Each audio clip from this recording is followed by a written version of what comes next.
kabitin sa katawan ko. Okay na. Amin na. Picture ka na. Ibigay mo yung cellphone mo sa kanya. Wala. Thank you.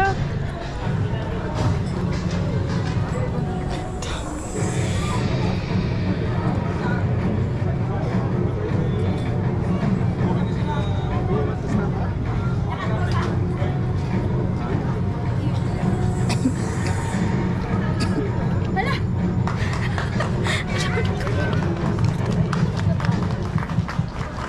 So magandang umaga po sa inyo lahat. And welcome to the Little Chinatown Mid-Autumn Festival celebration of the City of Baguio in partnership with the Association of Baguio Chinese Filipino Youth Incorporated, the City Government of Baguio, and the Filipino Chinese Community Executive Committee. Dito po tayo sa umagang ito para ipagdiwang ang isa na namang Chinese celebration. Ito po ang Mid-Autumn Festival or tinatawag po natin na Mooncake Festival. And sa araw po nito, matutunghayan po natin ang mga iba't ibang personalidad ng ating community upang i-welcome po tayo lahat sa umagang ito. At i-showcase din po ang rich cultural heritage ng Chinese Filipino community dito sa siyudad ng Baguio. So ating pong simulan ang ating programa sa umagang po ito. Ating pong bigyan ng isang masigabong palakpakan ang Bell Church, Baguio, Dragon Lion, and Martial Arts Team for the Lion Dance presentation. Isang palakpakan po.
palakpakan po sa ating Bell Church, Dragon, and Lion Martial Arts Team. Maraming salamat po. The group is headed by Lloyd Lee. Maraming salamat, kapatid.